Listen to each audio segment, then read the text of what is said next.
സുഹൈൽ ഇബ്നു അംർ മക്കയിലെ ഖുറൈശികളിലെ പ്രധാനികളിൽ ഒരാളാണ്. പ്രഗത്ഭ പ്രഭാഷകനാണ്. അതോടൊപ്പം നല്ല ബുദ്ധിമാനും കാര്യപ്രാപ്തിയുള്ള കാരണവരുമാണ്. തർക്കങ്ങളൊക്കെ ഉണ്ടാകുമ്പോൾ അത് പരിഹരിക്കാൻ പോകുന്ന ആളുകൂടിയായിരുന്നു സുഹൈൽ ഇബ്നു അംർ റളിയല്ലാഹു. ബദർ യുദ്ധത്തിൽ ശത്രുപക്ഷത്തായിരുന്ന സുഹൈൽ ഇബ്നു അംറിനെ ബന്ദികളുടെ കൂട്ടത്തിൽ പിടിക്കപ്പെട്ടു. ആ സമയത്ത് ഉമർ ഇബ്നു ഖത്താബ് റളിയല്ലാഹു അൻഹു തിരുദൂതരെ സമീപിച്ചുകൊണ്ട് ചോദിച്ചു, തിരുദൂതരെ, സുഹൈലിന്റെ മുൻപല്ലുകളെല്ലാം പറിച്ചെടുക്കാൻ അങ്ങനെ അനുവദിച്ചാലും? അപ്പോൾ തിരുദൂതർ പറഞ്ഞു, അരുത് ഉമറേ, ഒരിക്കലും അങ്ങനെ ചെയ്യരുത്. ഞാൻ ഒരാളെ അംഗഭംഗം ചെയ്യുകയാണെങ്കിൽ നബിയാണെന്ന് പോലും പരിഗണിക്കാതെ അള്ളാഹു എന്നെയും നാളെ അങ്ങനെ ചെയ്യും. അനന്തരം ഉമറിനടുത്തേക്ക് വിളിച്ചുകൊണ്ട് റസൂലുള്ളാഹി സ്വല്ലല്ലാഹു അലൈഹി വസല്ലം അഭിപ്രായപ്പെട്ടു, ഉമറേ, നാളെ പിന്നീടൊരിക്കൽ സുഹൈൽ താങ്കളെ സന്തോഷിപ്പിക്കുന്ന ഒരു പ്രസംഗം ചെയ്തുകൂടായികയില്ല. സുഹൈൽ ഇബ്നു അംർ ഖുറൈശികളുടെ ഒരു പ്രമുഖ നേതാവ് എന്നതിനു പുറമെ നല്ല ബുദ്ധിമാനും കാര്യപ്രാപ്തിയുള്ള പ്രശ്നങ്ങളിൽ ഇടപെടുന്ന ഒരാൾ കൂടിയായിരുന്നു. ഹുദൈബിയ സംഭവത്തിൽ മക്കയിൽ തിരുദൂതർ സല്ലല്ലാഹു അലൈഹി വസല്ലം തങ്ങളും സഹാബികളും പ്രവേശിക്കുന്നത് തടയാൻ അവസാനമായി പ്രയോഗിച്ച അസ്ത്രം അത് സുഹൈൽ ഇബ്നു അംർ ആയിരുന്നു. ഹിജ്റ 6-ാം വർഷം അവസാനത്തിലാണ് തിരുദൂതർ സല്ലല്ലാഹു അലൈഹി വസല്ലം തങ്ങളും സഹാബികളും കൂടെ മക്കയിലേക്ക് കഅബ സന്ദർശിക്കുവാനും അതുപോലെ ഉംറ ചെയ്യാനും വേണ്ടി പോകുന്നത്. ആ സമയത്ത് ഒരിക്കലും അവർ യുദ്ധം ചെയ്യാൻ ഉദ്ദേശിച്ചിരുന്നില്ല, യുദ്ധ സാമഗ്രികളൊന്നും കൂടെ കൊണ്ടുപോയിരുന്നില്ല.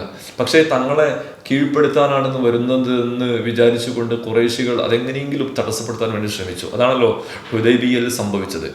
അങ്ങനെ മക്കയിലേക്ക് മുസ്ലിമീങ്ങൾ വരുന്നുണ്ടെന്ന വിവരം അറിഞ്ഞ് വഴിയിൽ വെച്ച് അവരെ തടയാൻ വേണ്ടി ഖുറൈശികൾ പ്രഗത്ഭരായ ആളുകളെ അങ്ങനെ അവരുടെ അടുത്തേക്ക് പറഞ്ഞു വിട്ടു. അങ്ങനെ പലരും വന്ന് തടയാൻ ശ്രമിച്ചെങ്കിലും എന്തായാലും മക്ക കണ്ടിട്ടേ, മക്കയിൽ വന്ന് ഉംറ ചെയ്തിട്ടേ പോകൂ എന്ന തീരുമാനമായിരുന്നു ഉണ്ടായിരുന്നത്.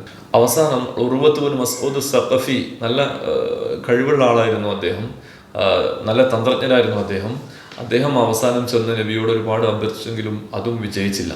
അദ്ദേഹം തിരിച്ച് അവരോട് ചെന്ന് പറയുന്നുണ്ട്, ഈ ഉർവത്ത് ചെന്നിട്ട് ഖുറൈശികളോട് പറയുന്നൊരു വാക്കുണ്ട്. അദ്ദേഹം പറയുന്നുണ്ട്, ഖുറൈശികളെ, കിസ്ര രാജാവിൻ്റെ രാജധാനിയിലും കൈസറിൻ്റെ ദർബാറിലും നജ്ജാഷിയുടെ രാജധാനിയിലൊക്കെ ഞാൻ ചെന്നിട്ടുണ്ട്. പക്ഷെ അവർക്കൊന്നും അവരുടെ അനുയായികൾ കൊടുക്കാത്ത ഒരു പ്രത്യേക സ്നേഹവും ഇഷ്ടവും ബഹുമാനവും മുഹമ്മദിൻ്റെ അനുയായികൾ മുഹമ്മദിന് കൊടുത്തുകൊണ്ടിരിക്കുന്നുണ്ട്. മുഹമ്മദിനെ ഒരിക്കലും നമുക്ക് തോൽപ്പിക്കാൻ കഴിയില്ല കേട്ടോ.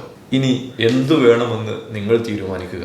അപ്പൊ ഇതുകൂടി കേട്ടപ്പോൾ ഒരിക്കലും ഭീഷണിപ്പെടുത്തിയിട്ടോ പ്രലോഭനം ചെയ്തിട്ടോ ഒന്നും മുഹമ്മദ് നബി സ്വല്ലല്ലാഹു അലൈഹി വസല്ലം പിന്തിരിപ്പിക്കാൻ കഴിയില്ലെന്ന് കണ്ടപ്പോഴാണ് അവസാനത്തെ ചാട്ടുളി എന്ന രീതിയിൽ സുഹൈൽ ഇബ്നു അംറിന്റെ ഖുറൈശികൾ പറഞ്ഞിരുന്നത്. അങ്ങനെ സുഹൈൽ ഇബ്നു അംർ ചെന്നിട്ട് ഒത്തുതീർപ്പാവണം, സന്ധിയിൽ ഏർപ്പെടണമെന്ന് പറയുകയാണ്. സുഹൈൽ വന്ന് റസൂലുള്ളാഹി സ്വല്ലല്ലാഹു അലൈഹി വസല്ലം അരികിലിരുന്നു. അങ്ങനെ ഒത്തുതീർപ്പാകണമെന്ന് പറഞ്ഞു. അങ്ങനെ ഖുറൈശികൾക്ക് നേട്ടം ഉണ്ടാവുന്ന രീതിയിൽ ഒരുപാട് കാര്യങ്ങൾ സുഹൈൽ പറഞ്ഞു. അതിനൊക്കെ നബി സ്വല്ലല്ലാഹു അലൈഹി വസല്ലം സമ്മതം മൂളി. അങ്ങനെ ഹുദൈബിയ സന്ധി സംഭവിച്ചു. കാലം നീങ്ങി. 2 വർഷങ്ങൾ കഴിഞ്ഞ് ഹിജ്റ 8-ാം വർഷത്തിൽ ഖുറൈശികൾ അവരുടെ കരാറുകളൊക്കെ ലംഘിച്ചു. അപ്പോൾ റസൂലുള്ളാഹി സ്വല്ലല്ലാഹു അലൈഹി വസല്ലം അനുയായികളും വീണ്ടും മക്കയിലേക്ക് പുറപ്പെട്ടു. നിർബന്ധിതരായി പോകേണ്ടി വന്ന, അഭയാർത്ഥികളായി ജീവിക്കേണ്ടി വന്ന മക്കക്കാരായ മുസ്ലിമീങ്ങൾ, മുഹാജിറുകളൊക്കെ തിരിച്ച് നാട്ടിലേക്ക് വരികയാണ്. അത്യാവേശത്തോടെ സന്തോഷത്തോടെയാണ് അവർ വരുന്നത്. ആ സമയത്ത് അന്ന് മക്കയിലുണ്ടായിരുന്ന ഖുറൈശികളായ മുസ്ലിമീങ്ങൾ ആകെ ഭയചകിതരായി. അവർക്ക് ഭയങ്കര പ്രശ്നങ്ങളുണ്ടായി. കാരണം ഇവരെന്തും ചെയ്യാം നമ്മളെന്നൊക്കെ അവർ പേടിച്ചു. കാരണം മുസ്ലിമീങ്ങളെ പലരെയും കൊന്നും കരിച്ചും മർദ്ദിച്ചും അവഹേളിച്ചും പട്ടിണിക്കിട്ടൊക്കെ ഒരുപാട് പ്രയാസപ്പെടുത്തിയിട്ടുണ്ടല്ലോ. അങ്ങനെ വലിയ ഉത്കണ്ഠയിലും വലിയ പ്രയാസത്തിലുമായി കഴിയുന്ന മുശ്രിക്കുകളെ പ്രയാസപ്പെടുത്താൻ നബി തങ്ങൾ ഉദ്ദേശിച്ചില്ല. നബി തങ്ങൾ അവരോട് ചോദിച്ചു, ഖുറൈശികളെ, ഞാൻ നിങ്ങൾ എന്ത് ചെയ്യുമെന്നാണ് നിങ്ങൾ വിചാരിക്കുന്നത് എന്ന് ചോദിച്ചു. അപ്പോൾ ഇസ്ലാമിന്റെ ശത്രുവായിരുന്ന സുഹൈൽ ഇബ്നു അംറാണ് മറുപടി പറയുന്നത്, നന്മ മാത്രമാണ് ഞങ്ങൾ കരുതുന്നത്. മഹാമനസ്കനായ സഹോദരന്റെ മകൻ ആയിട്ടാണ് ഞങ്ങൾ അങ്ങയെ കാണുന്നത്. ഇതേ സമയം റസൂലുള്ളാഹി സ്വല്ലല്ലാഹു അലൈഹി വസല്ലം അവരോട് പറഞ്ഞു, പുഞ്ചിരിച്ചുകൊണ്ട് പ്രഖ്യാപിച്ചു. ഇദ്ഹബൂ അൻതും തുലഖാ, നിങ്ങൾക്ക് പോകാം, നിങ്ങൾ സ്വതന്ത്രരാണ്, നിങ്ങൾ വെറുതെ വിട്ടിരിക്കുന്നു. മനുഷ്യ മനസ്സാക്ഷിയെ ചിന്തിപ്പിക്കാനും മാനസാന്തരപ്പെടുത്താനും പര്യാപ്തമായിരുന്നു റസൂലുള്ളാഹി സ്വല്ലല്ലാഹു അലൈഹി വസല്ലം തങ്ങളുടെ വിട്ടുവീഴ്ച മനസ്ഥിതി. ഇത് കണ്ടിട്ടാവണം സുഹൈൽ ഇബ്നു അംർ റളിയല്ലാഹുവിന്റെ ഹൃദയത്തിൽ പരിശുദ്ധ ദീനിന്റെ തിരുനാളങ്ങൾ കത്തിത്തുടങ്ങി. ഇത് അദ്ദേഹത്തിന്റെ ഹൃദയത്തിൽ വലിയ വിപ്ലവം സൃഷ്ടിച്ചു. അദ്ദേഹം ഇസ്ലാം സ്വീകരിച്ചു. പരാജയപ്പെട്ടു കീഴടങ്ങിയ ഒരു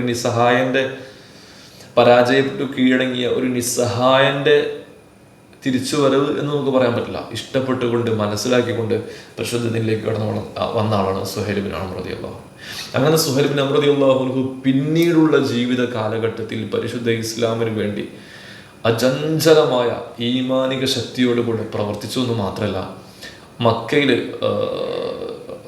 തങ്ങൾ വഫാത്തായതിനു ശേഷം സിദ്ദീഖ് തങ്ങൾ വരവേൽക്കുന്ന സമയത്ത് മുർത്തദ്ദായ ആളുകൾ കുറേ ആൾക്കാരുണ്ടായിരുന്നു. ആ സമയത്ത് മക്കയിലെ ആളുകളെ പിടിച്ചു നിർത്താൻ സുഹൈൽ ബിൻ അംർ റളിയല്ലാഹു അൻഹുവിന്റെ പ്രഭാഷണം ഒന്ന് മാത്രമായിരുന്നു വലിയ ശക്തിയായിട്ടുണ്ടായിരുന്നത്.